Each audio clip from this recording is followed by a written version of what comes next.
and welcome to the RHS Chelsea Flower Show 2026, an event supported by Range Rover. It is the final day of the show. Tonight we're bringing you the first of two highlights programmes, looking back on a truly memorable week. From spectacular show gardens to the wonders of the Great Pavilion, we've had front row seats as growers and designers have shared their passion for plants with visitors from all around the world. Now, amongst all the many highlights of this week, inevitably we're going to talk about colour because the flowers are full of colour. And usually Chelsea has a kind of running thread of colour that somehow appears, because people don't plan it, do they? No, they don't. It's a zeitgeist, isn't Yeah. it? They just somehow, through the ether, that So sort what of would message. you say this year's I thread would was? say there isn't really anything clear, I don't think. There are little pockets, there's quite a lot of rich colours, but no overwhelming strands. One thing I have noticed very clearly is lots of silvery, glaucous, grey, blue foliage, which I love. That is very true. And blue and yellow, for the first time in many years, on one of the large show gardens, really dominant. And I feel that used to be there all the time back Not in the now. day. Well, tonight we're going to take you through the standout stories of the week as we celebrate the very best in garden design and horticulture. I'll be taking another look at one of the week's headline grabbers, the King's Foundation Curious Garden, designed by our very own Francis. And I shall be sitting down for an exclusive chat with comedian, actor and writer Ben Miller. But first, time to look back. The show opened on press day, attracting a whole host of familiar faces to Chelsea, culminating as ever with the annual visit from His Majesty the King. And while the gardens and displays were certainly fit for a king, it was the RHS judges that everyone was hoping to impress. And on Medals Day, emotions ran high as the results were revealed. It's been another strong year at RHS Chelsea with 5 golds on Main Avenue. First to be awarded a gold is the Tate Britain garden designed by Tom Stewart Smith. It's a showcase for the forthcoming Claw Garden at Tate Britain, and clearly it impressed the judges. And celebrating her 20th year at Chelsea, legendary designer Sarah Eberly has been awarded gold for her garden for the campaign to protect rural England that shines a light on the overlooked countryside at the edges of our towns and cities. The designer Patrick Clark has struck gold with his very first garden on Main Avenue for the Children's Society. And this shows how reclaimed materials can be turned into something beautiful. And the judges clearly agreed. Making his Main Avenue debut, Chelsea regular Baz Granger has won gold for his garden, Killick & Co, A Seed in Time. And this was inspired by the Norfolk wetlands. And it's a calming space that connects with nature. Returning to Main Avenue for the second time is Kazuyuki Ishihara, renowned for his exquisite Japanese planting. This year, he was awarded a silver gilt for his Tokonama garden. The designer Angus Thompson has created the Breathing Space Garden for the charity Asthma and Lung UK, an ambitious design that encourages all to stop and take a breath. And this was awarded a silver medal. Also awarded silver was Arit Anderson for her garden for the charity Parkinson's UK, her first on Main Avenue. It's designed as a sanctuary to support those navigating this complex neurological condition. We've put as much energy into this as we can, and we really hope that the public are going to enjoy it. The designers Harry Holding and Alex Michaelis have been awarded a silver gilt for their garden, the Eden Project, Bring Me Sunshine, that celebrates the regeneration of Morecambe Bay. Well, it's 18 pretty intense days, of course, on site, crack of dawn to the end of the day. We're overjoyed to be here. Also winning gold is the Lady Garden Foundation's Silent No More, designed by Darren Hawkes. It's a bold and imaginative garden, raising awareness about gynecological cancers. Winning gold is a huge accolade, but I think just being at the show is actually what we all come here for. Out of the 5 gold medal winning gardens, only one could be named the RHS Garden of the Year. And here's the moment we surprise the winner alongside RHS Director General Claire Mattison. It's about bringing plants together.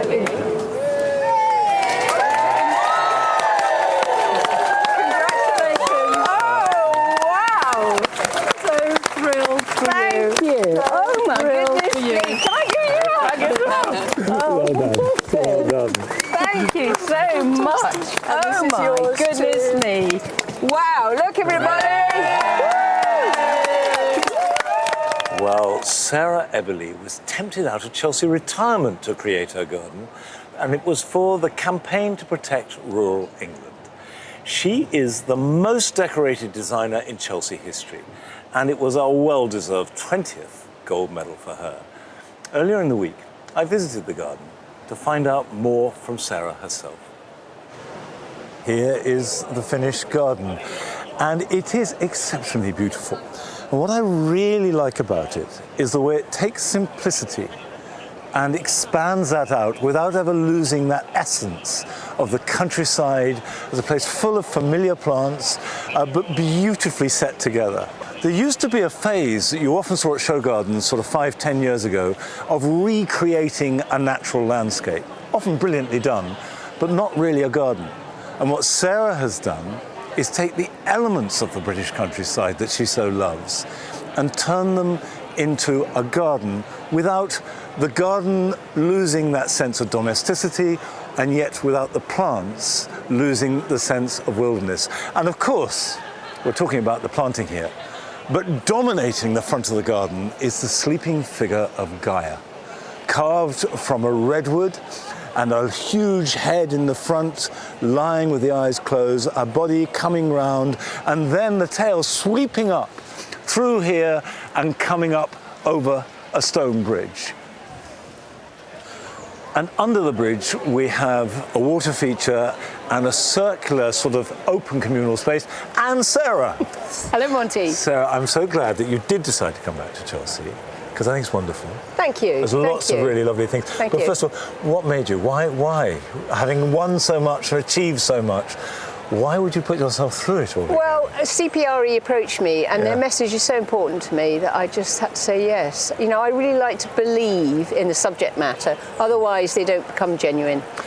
And just let's look at that message again. What is the core message of this? The core message is about the vulnerability of fringe lands on our towns Yeah. and cities, whether they're green belts or not.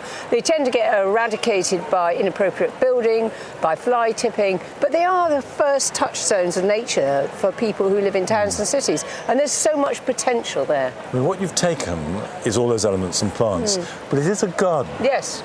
Yeah. So for me, it's a sanctuary, but it's a sanctuary for nature and it's a sanctuary for people, because I do believe that nature offers that sanctuary, and that's really important. People talk about going into nature and there's this thing out there. Is it something that we can incorporate fully in our gardens, or do we need to go out into the No, countryside? I think there's something for both, and I think Yeah. gardens are the last opportunity for that private sanctuary where you can turn your phone off. You know, you can be fully alone. Yeah. And for me, nature is so healing. It really is. Yeah. You know, my whole psyche is based in nature. We have to talk about the sculpture. Yes. I mean, it is incredibly dramatic. Yes. Was that your idea to bring Yes, that in? I think, you know, for me, because it's Gaia who Yeah. is Mother Nature, Yeah. it's a symbol of the caring for nature and for Right. that protector. So for me, I think all Chelsea gardens need a big wow. Yeah. And I thought this was an opportunity. It's a big wow, Sarah. It's a good one. No, it's wonderful because it stops people in their tracks, Yes. and then they start to delve Yes. into the garden. Yeah. I mean, it takes 6 to 10 seconds for somebody to walk past a garden. You've got to stop them, bring them in, and then you can engage But them. you see, that's all your experience showing. That's the master craft person applying itself to the garden. I'm sure everybody's going to love it. I hope they get the message, because it's an important one, as It you is, say, yeah. that we look after our countryside, but at the same time incorporate it into our gardens. Thank you so much. Thank you, Monty. A really deserving winner. But out of the remaining large show gardens, who else was high up on your leaderboard? What about you, Monty? Well, I know that the judges gave equal marks, actually full marks, to Sarah's garden, Tom Stewart Smith's garden, Dan's garden, the Lady Garden. And I loved all three. I think Any of those three could have won, and they would have been a deserved winner. And the judges did what they could only do, which was to have another vote, and Sarah just pipped it. And I'm glad she did, because it's a fabulous garden. Well, I'm interested you said that, because we chatted through the week, and those are the three gardens we responded to as well. So anyway, but the gold rush wasn't limited to the show gardens. And over in the Great Pavilion, more than 60 gold medals were awarded. And who better than Carol to share some of the highlights? I'm here in the Great Pavilion, and it's medals day. But what does it take to get gold? I'm going to find out.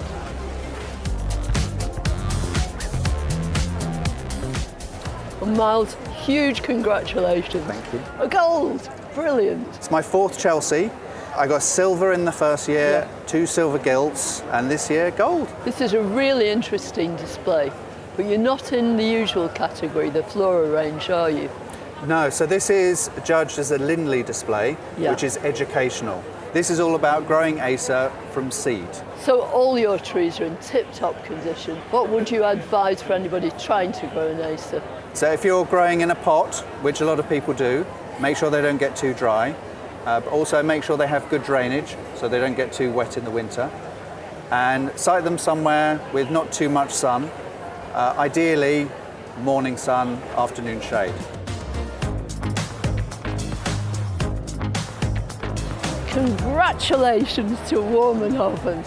Their beautiful alliums have won gold for the 21st time, and they've only been coming for 38 years. And look at the quality of the flowers.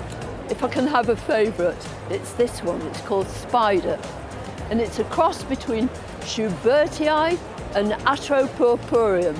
And if you want something a bit more straightforward, how about this Purple Sensation? And Purple Sensation in particular will self-seed all over the show, so you'll soon have a garden full of it.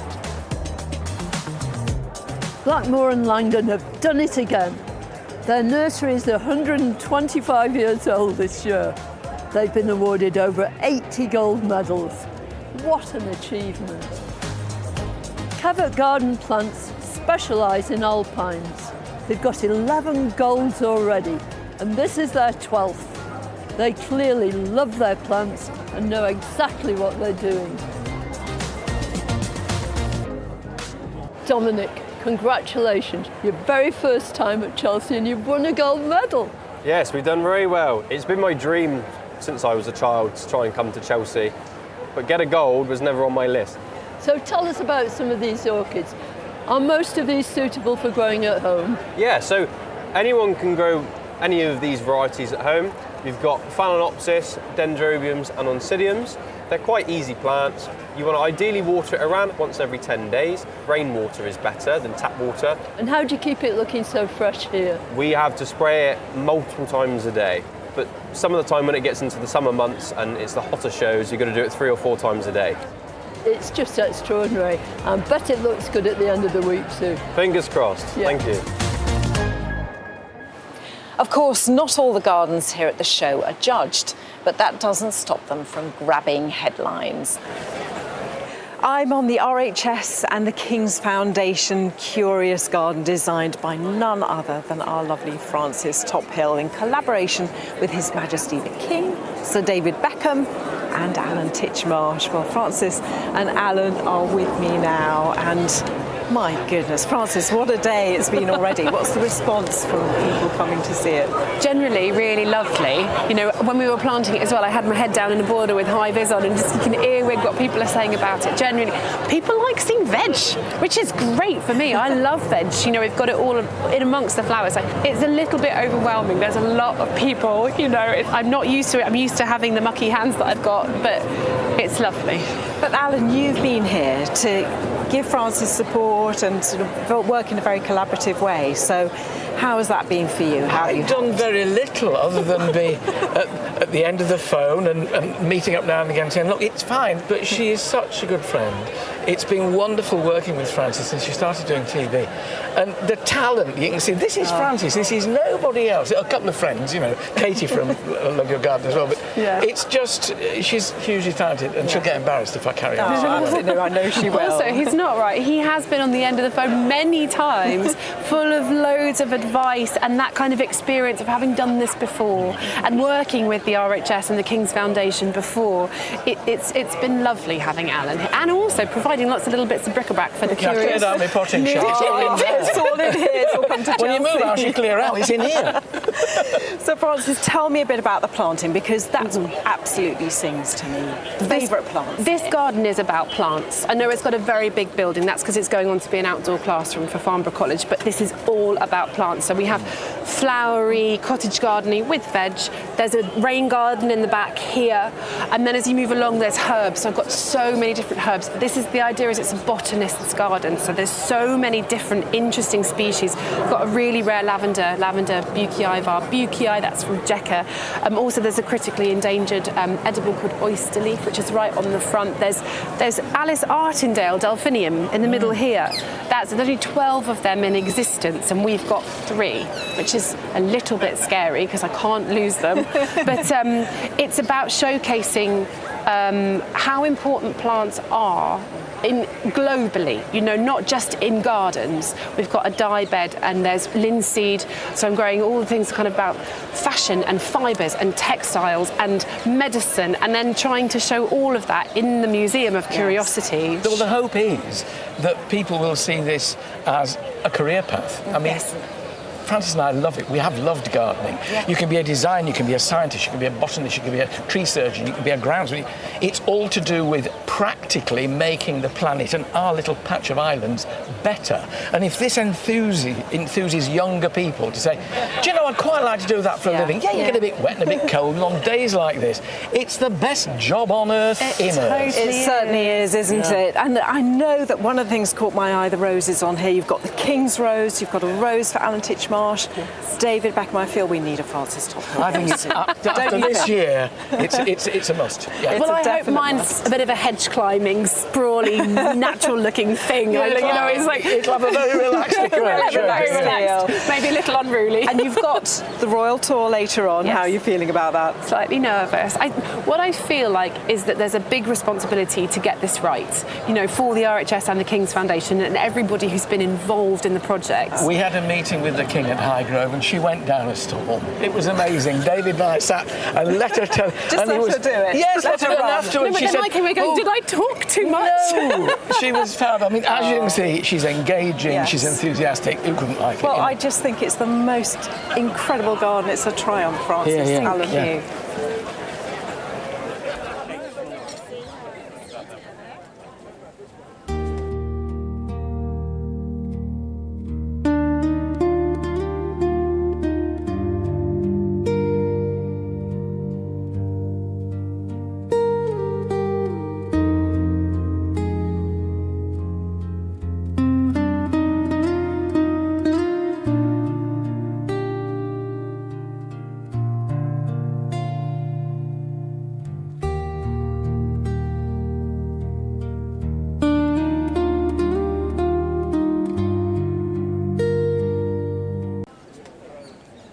Francis wasn't alone in showing us what's possible when we reflect our personalities in our garden, when we garden with real curiosity. And earlier in the week, Eric and I took a stroll down Serpentine Way to see how the designers in the smaller categories were letting their creativity run free. This is a little garden of shared knowledge designed by Katerina Kantalis. And the idea is to have a garden where children can learn about plants. And looking everywhere, the height is for little hands. Perfect. Look at these hands. They'll be able to get in here and all these edibles, and they'll be like that, won't they? Well, I know my grandchildren forever putting things in their mouth. Hopefully the right things from doing it. But it's full of interesting things. Although there is also that one incredible design tip, which works, but people always get wrong. If you've got a small space, put something big in it. Yeah. Makes it seem bigger. And that central piece holds all these little bits and pieces together. Well, it's so important because it's only 5 by 2 metres. And the thing is also, Monty, this one best balcony and container. And I can see why. I know, it's lovely. Attention to detail. It's lovely.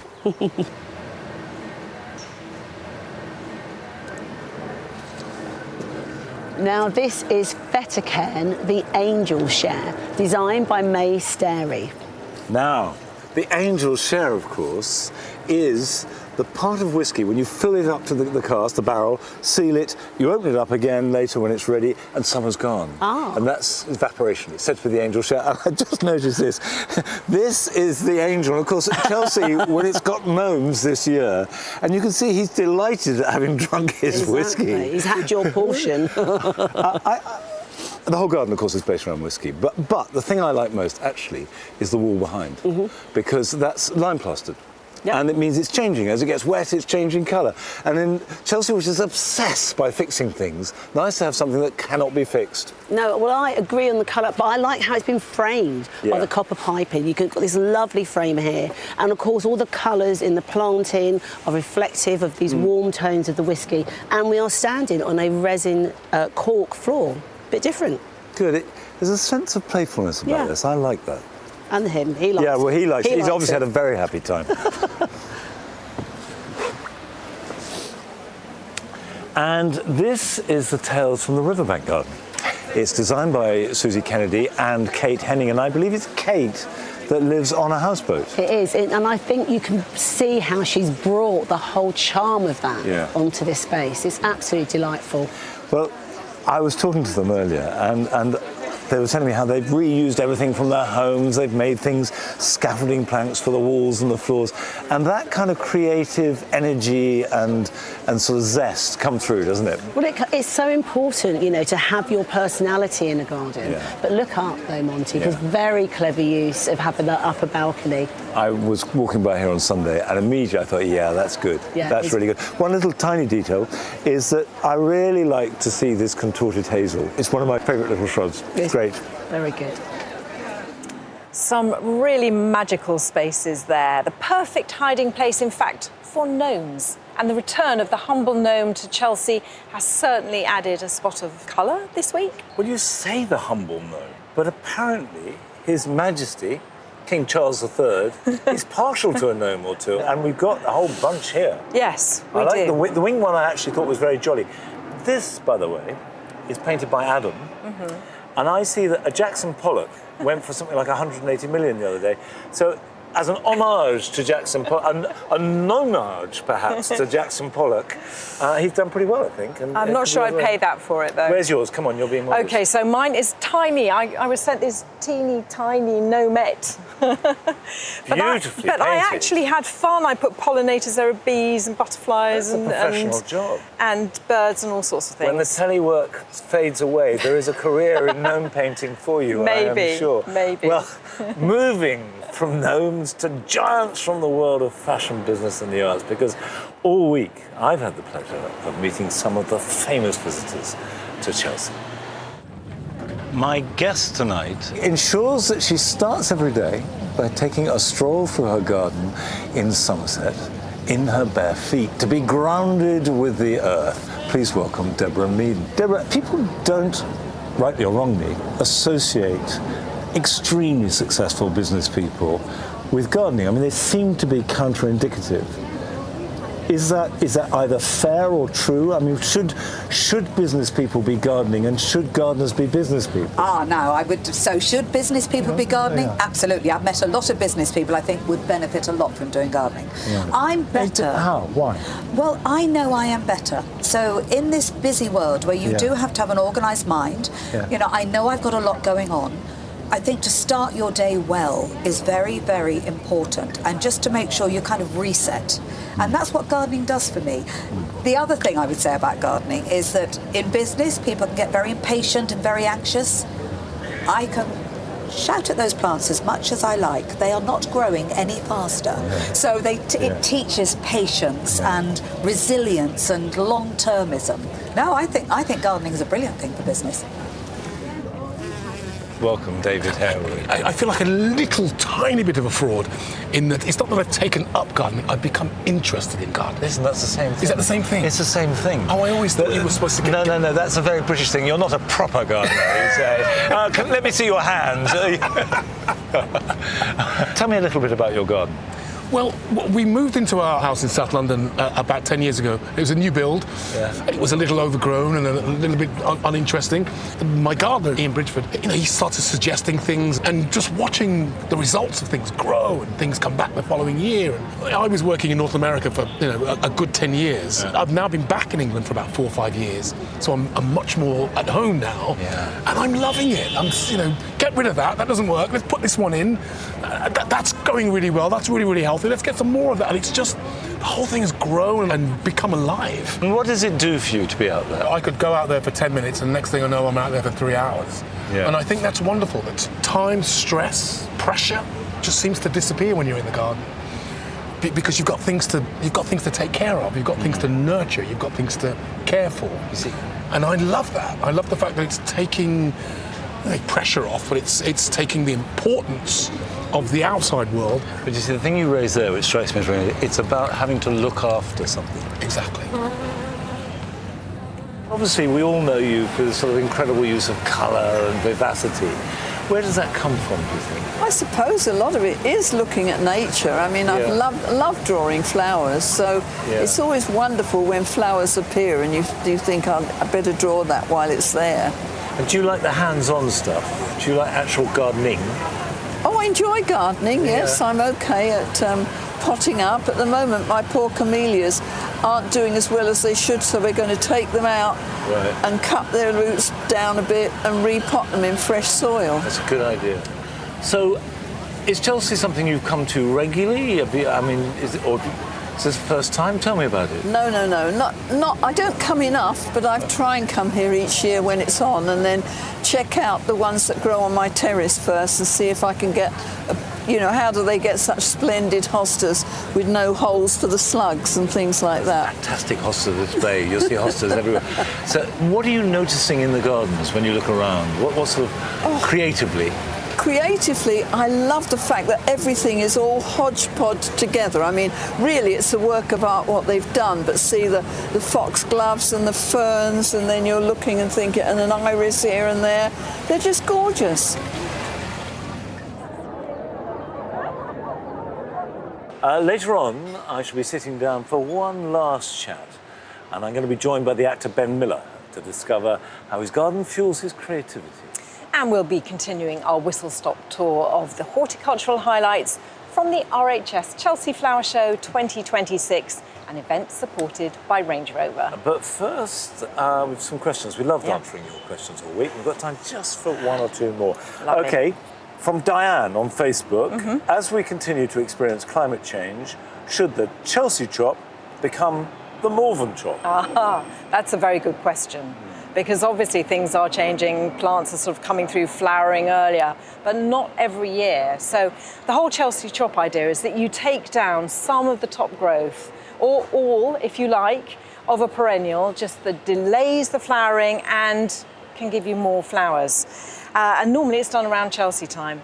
Malvern perhaps a couple of weeks earlier, but I think each year you have to judge it on its own merits and just see. I think any time in May is fine. Yes, quite frankly. we'll go with that. So Malvern, Chelsea, and local flower show. Yes. What else we got? Right, OK. Another Diane. I have a brown turkey fig that's outgrown its terracotta pot. I'd like to plant it in the sun beside my old cottage, but will the roots damage the stonework? Can I plant it in the ground, or should I repot it again? OK, it won't damage the stonework. You'll be fine. Don't worry about that. I will put it in the ground if you can, because it will grow bigger, and if it's bigger, it'll have more fruit. And if the cottage will restrict the roots a bit. Keep it watered, keep it fed, and make sure the roots can't go into really good soil, because all you'll get is a big tree and no fruit. But people worry too much about that. It'll be fine. Now, we're going to have more questions later in the show, so if we haven't asked yours, don't worry. Chelsea this year has again proved that it can provide a whole world of inspiration. Absolutely. There are international influences here aplenty. So join us for a horticultural trip around the world, all without leaving Chelsea. And we start close to home in Morecambe, one of Britain's oldest seaside towns that's inspired one of the gardens on Main Avenue. What a truly uplifting space this is. Look, your eye is carried right up through this poplar tree with the leaves just sort of sparkling in the wind. Beautiful. And then the contrast of the stillness of this water and this extraordinary structure right in the centre. I must say, Alex and Harry, you have made an amazing garden, and you've won a silver gilt medal, which is fantastic. How was the whole process of bringing it to Chelsea? I mean, it's quite a ride, as you well know. Absolute roller coaster, but incredible to be here with such an amazing array of different teams, experts in their fields, and landscape associates leading the build. And it's 18 very full-on days, but incredible process. Yeah, and you're here, and it's all been worth it. Tell me a bit about this clamcrete, because I think that's really interesting, combining the shell with the concrete. So, I mean, yes, the clamcrete we've used on the floors and on each of these sections here. It's a mixing clams from Morecambe region with very low-carbon concrete mix. And it's a very effective way of building in different areas in the country with different aggregates rather than pure cement, which is really not that great. And of course, Morecambe is the sort of the other character in this garden, isn't it? Because it's so specific to that place. Yeah, and everything here is from Morecambe in so many different ways. And as Alex says about the clamcrete, those waste products from the Morecambe seafood industry, the limestone boulders, even this polished table with that limestone. So ultimately, when it goes back to Morecambe, if it was just left for decades, it would just crumble back into the landscape that it came from. And this boundary quite literally brings the landscapes of Morecambe to life at Chelsea Flower Show, with a journey from the coastal scenes through to the more inland rocky scenes created by the artist Finbar Ward in collaboration with the young adults that we've been working with. So wonderful. Beautiful to see it here. And of course it's going to live on in Morecambe. Yeah. So a great future ahead of it. I mean, the most extraordinary garden. I hope we're going to see you on Main Avenue again. Well, from the British seaside to the south of France, and the Project Giving Back feature garden designed by James Basson, where he recreated the ochre mines in the hills of Provence. Did you go inside that? I didn't. I saw it from the outside, and I think perhaps I would have responded better if I'd gone in. A lot of people found it very difficult. I went inside. I thought it was wonderful. Yeah. And the story of these mines and they're crumbling and the trees are growing. I loved it. Anyway, from the south of France, we went to South Australia, where Max Parker Smith's Journey Beyond the Tracks garden was inspired by the train journey from Adelaide to Perth, and I like that. Yes, I was really struck by it. And I think because I've never been to Australia, so for me it was that sort of tantalising glimpse of what it's like. Beautifully done, too. Yeah. And of course, who can forget the winner of the RHS Best Exhibit in the Great Pavilion that represented a slice of South Africa's Cape region? And I know you were a fan, Mond. Well, I admired the display hugely, and I've been to the Fynbos a number of times, and it's fascinating. But here is a confession. I've yet to learn to love proteas. I don't know. They seem to me like not very good artichokes, but there we are. That's going to upset the whole of South Africa. However, something else that I do really love is Asian garden design, and seeing the influence of that across the show was fascinating. And so I went exploring to see exactly how designers have used that in their gardens. Any visitor coming to Chelsea over the last 10 years or so will be very familiar with the wonderful gardens of Mr. Ishihara. And again, this year he's done another superb garden. And of course, the great attraction is seeing a garden that is so different to our own. And we've absorbed lots of plants from Japan, hostas and acers, and from all over Asia, going right from Japan across to the Mediterranean. What I want to look at is the way that we have absorbed these influences, perhaps to an extent that we're not quite aware of, and included them in our very Western gardens.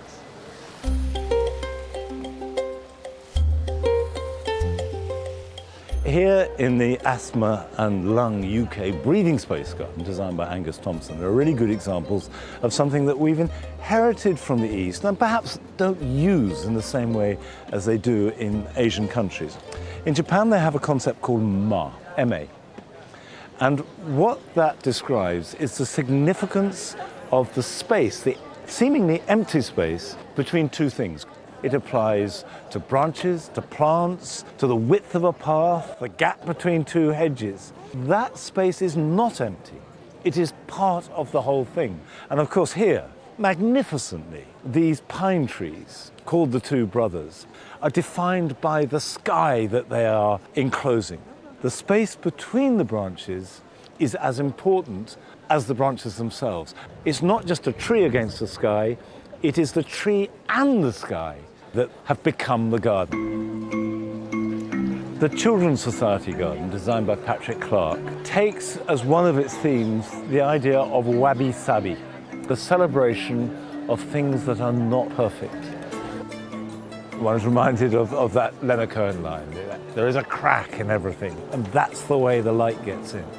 So you use reclaimed materials. The tin at the back is chosen not because the virtue of recycling, but because it's more beautiful than new tin. The rusty metal, plants that don't quite grow as you expect them to, but actually by growing a little bit wonky, they become more beautiful. And actually perfection's boring. In people, in plants, in gardens, in life, everything goes a little bit off. And that's what makes it so beautiful.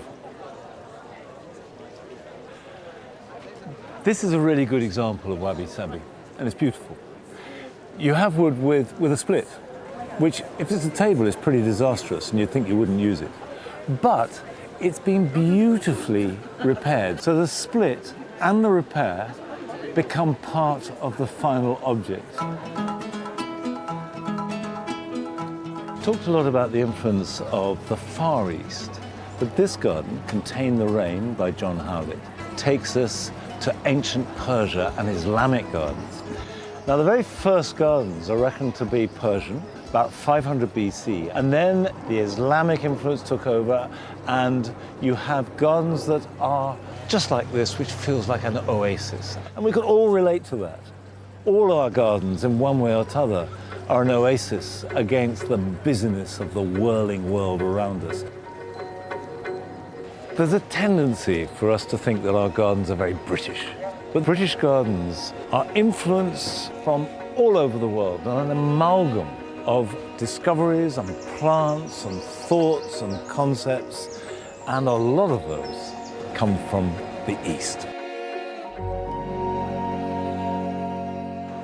If there's one thing Chelsea proves year after year, you don't need outside space for plants to transport you to a completely different place or time. Francis took a stroll through the houseplant studios for a spot of horticultural time travel.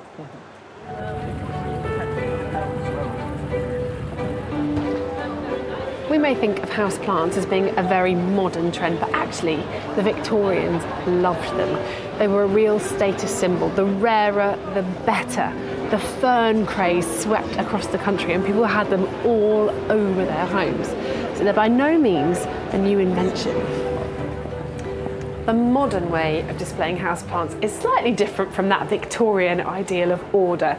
It's all about relaxation, and this is the conservatory, where these beautiful plants, the same kinds of plants that would have been displayed back then, are now being draped, hung from the ceiling and potted in tiny little pots on shelves all around to create a very calming and tranquil space here. Although we may not have a fern fever anymore, ferns still make excellent houseplants. And this is one, this is a bird's nest fern, very close relative of the kinds of heartstem ferns we find in woodlands. But this one is from the tropics, and so it needs to be much warmer. But it's an epiphyte, so it naturally grows on branches or trunks of other plants. So it doesn't have big root systems, it's kind of an air plant. So lots of moisture around the foliage will keep this happy. And another is a stag's horn fern. And it works really well here because it's displayed in this hanging bowl, so you see it from below. Naturally, this would grow in a tree, so this is how you'd see it in the wild. The 1970s marked the first boom in houseplant popularity, with the indoor jungle aesthetic becoming super popular and marking that change into a more bohemian kind of lifestyle. This is the heliotropic carousel. Now, heliotropism is when plants grow towards the light. And this is a celebration of light with windows all around. I think if you're going 70s, you need to go bold, and this is about as bold as they come. It's huge. It's Justina Reflexa. It's really beautiful, but they're so easy to look after. And with just one plant, that makes a really, really big impact. By the time we got to the 90s and the noughties, it was all about minimalism, succulents and cacti. And they were used in our homes really more like accessories than plants.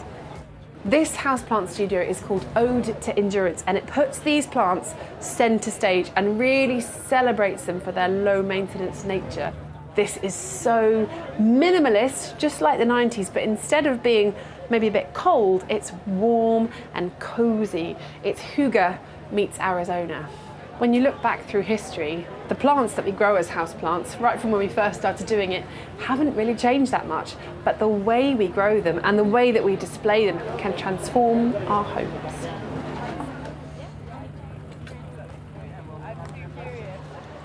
Making the inside as beautiful as outside isn't restricted to houseplants. And over in the Great Pavilion, I went to explore the floral creations of those competing to be named RHS Florist of the Year.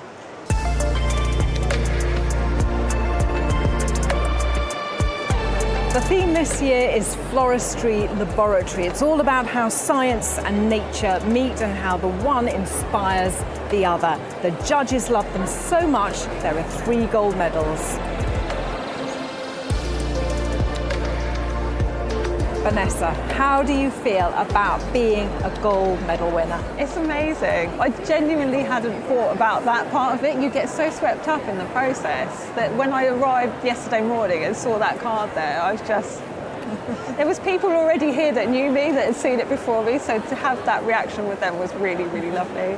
Tell me a bit about it. So this is an imagined laboratory setting where nature has reclaimed the space, and so everything has kind of got an origin to it. There's a story for all of the materials, but everything I do is seasonal, so this is really setting the time and place of this imagined laboratory setting.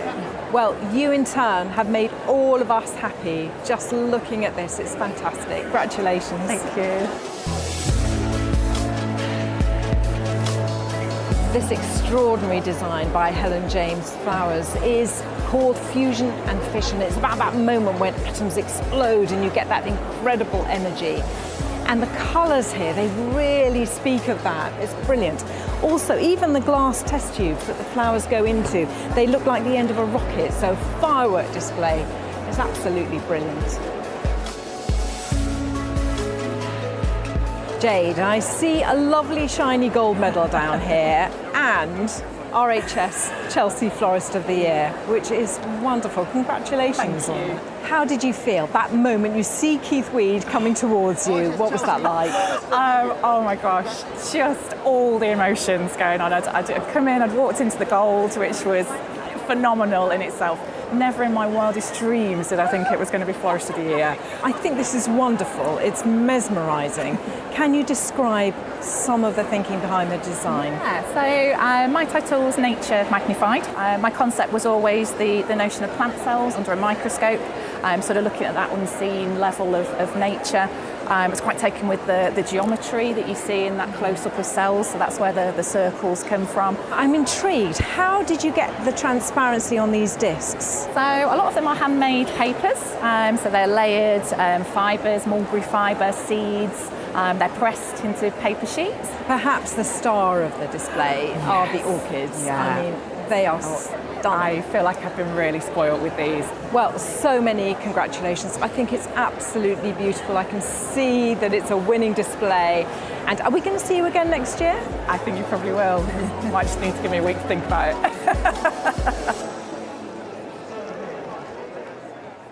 Over in the smaller garden categories, there were also awards to be won. The Woodland Trust Garden won the Best All About Plants category. And I've always felt that most British gardens are really woodland gardens, so this is particularly pertinent to so many of us. Meanwhile, the honour of Best Small Garden went to Adelshaw Goddard Flourish in the City, and this garden was inspired by the hidden gemstones of London. taking a look at this garden, you wouldn't really know that it's been inspired by London, but that's what's really clever about it. Take a look at the back wall. It's actually oystercrete, and that's referenced in the oyster trade that used to be prevalent in our city. And then there's things like using Portland stone and this lovely verdigris copper, which we'd find in the sort of financial districts of London. But this is a pocket park, and this designer wants us to be able to ensure that in the future we've got the planting that's going to actually work in our cities. So using things like the fennel, and there's the bascums, even plantago that many of us think of as weeds. But the one thing that I really like is that under our city there's all of these hidden rivers, about 20 of them, that have been re-diverted, and the designer has cleverly used a water feature to depict that.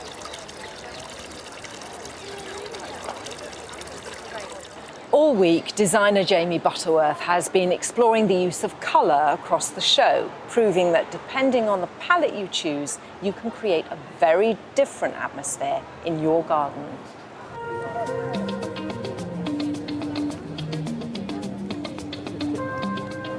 One of the main trends I'm picking up on from Chelsea this year is that colour is back, and no more so than in the Boodles garden designed by Catherine MacDonald. This planting is bold, it's elegant, it's regal, it's royal, it's full. This garden is bursting with colour.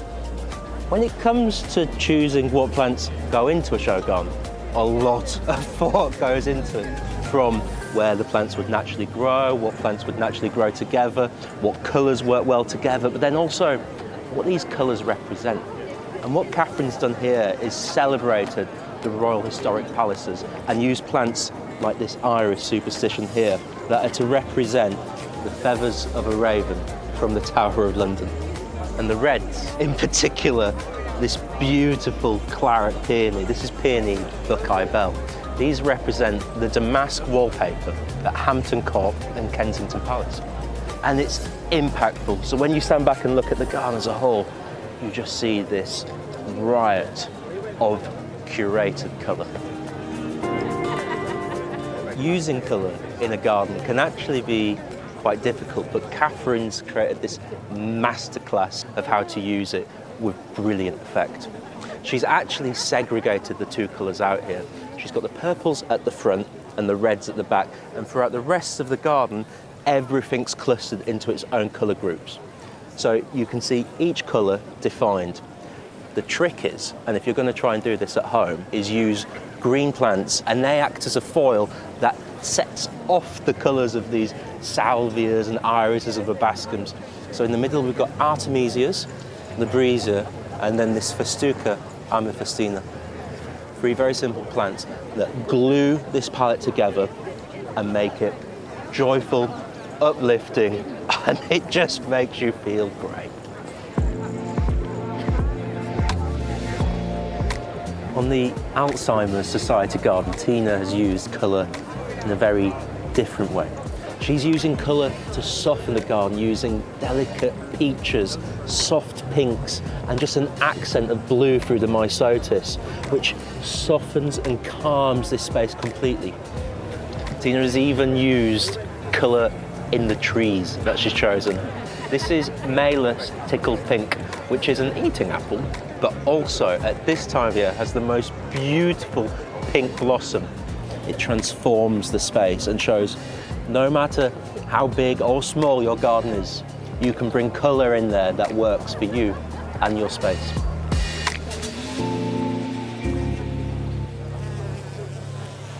Now, my guest tonight is a comedian and actor known for his work including Death in Paradise, Bridgerton, and as one half of the comedy duo Armstrong and Miller. He's also a writer with 16 children's books to his name, whose garden is a key inspiration for his work. Well, welcome back to Chelsea, Ben Miller. Why is your garden the key inspiration for your work? I think it's just the way it slows you down. Right. You know, I feel like when I lived in London, I found that was great for sort of writing comedy and writing sketches, because you feel like you're in the thick of things and it's all very exciting and you can spot the different kinds of characters around you. But when I wanted to start writing longer form, I felt like I needed to change where I was. I couldn't change my mindset without changing where I was, and I went to the countryside and I started writing my children's books, and I've even now just written my first novel at the grand old age of 60. I've written my first novel, A Very Dangerous Pursuit. So I'm feeling like I owe it all to slowing down, paying a bit more attention, and I think with me, I always want things to happen too fast. I'm very, very impatient, and the garden teaches me... You can't be impatient in the garden. Cannot. No. To me, the garden is this sort of fluid, transient thing that flows in me and out of me and through the seasons, and we can get very mystical about it very quickly. We can get very mystical, yeah. and that's what I love about Chelsea now, because I've been coming for a few years. Yeah. I'm seeing it get wilder, a little rougher, a little less tamed. It's more British than you can possibly imagine, and yet it's not at all stuffy. So back to your own garden. Yeah, this is one of the really wonderful things, is we're right on the edge of woodland. So our garden is sort of shared with a really wide variety of British wildlife. We've got everything, muntjac, we've got red kites, we've got, more rabbits than you can, shake a stick at. I've got a little writing cottage, and I close the door in there. It's like I'm disappearing into a TARDIS. It's just wonderful. I wrote a children's book about a girl who went into a fairy tale, and when I wrote it, a rambling rose started growing in through the door of my cottage, just surrounding my cottage, just like the cottage in the fairy tale. It feels magical, and it feels like I can change my mindset in a way that I just cannot do of my own accord. And what about actual gardening? Do you do any? No. No, I'm kidding. No. In fact, I made a very wise, I think, purchase today, because I didn't plant enough tulips. And I wanted to ask you, because I didn't plant enough tulips last year. Yeah. I've just bought a lot of tulip bulbs. They're going to arrive in October. What do you call a lot of tulip bulbs? A clutch of tulip bulbs. Right, okay. And what I mean... a swarm. It's not a word. 120. 120, okay, fine. Yeah, so I bought 120. Yeah. What, I'm told that there's some kind of implement I can get for planting. What do I need? If you're going to put them into grass, you want to get one with handles like that, rather like scooter handles. Right. And it's got with a metal borer, a sort of round thing. You then put your foot on, and it dig down. It takes out a plug of soil. You pop the tulip bulb in, put the plug back in on top of it. Job done. That sounds wonderful. And you could do your 120 in 20 minutes. That sounds like a challenge. Ben Miller, thank you very much for coming to talk to me here I've got at to Chelsea. say, it's lovely to come here and to spend a day like this. What a day we've had. It's fantastic. The weather's been extraordinary. Thanks. Thank you. Well, across the week, Adam has been taking us back to basics, looking at the essential components of great garden design. And one of the fundamentals to get right is creating that perfect spot to kick back and relax. I've lost count of how many conversations I've had with gardeners over the year when they say, I haven't got time to sit down in the garden. Well, I'm telling you, if you get that seating right in your garden, that is going to be one of the most important things you do. So, let's break it into 3 sections. First of all, casual seating, maybe somewhere you'll just take a moment. After that, relaxed, you're gonna linger, stay a while. And then, dining. So, after that, as a designer, it's really working out how the light moves through the space. Then, where do you want to be at a certain point in the day? Think about it, this is lovely casual seating. I'm going to come out here, I'm going to have a moment. I'm wrapped with planting, I've got lots to look at, the wildlife are going to come in. So that moment becomes even more special.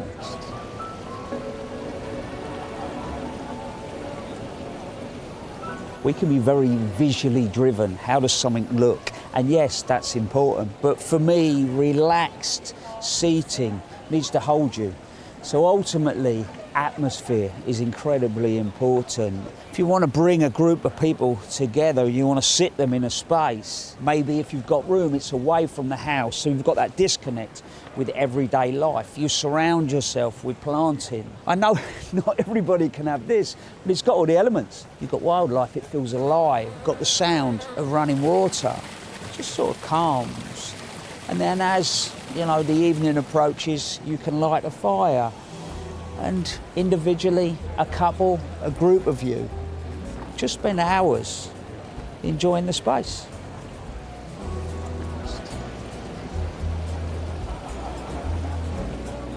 If you're going to add somewhere to dine in the garden, I think the first thing to think about is the space. I've been to too many gardens where I've been sat round the table and it's been fine until you want to get up and you move the chair back and you're in the border. So be as generous as you can be. And what I love about this area, they've dropped the levels, which straight away changes your eye line. And that could be raised beds around your paving, you know. That eye line is so important. And then the last thing has got to be the materials. You know, here you've got timber, and that has this relationship with the timber building, you know. In reality, whatever you add to your garden, it just needs to feel like it belongs.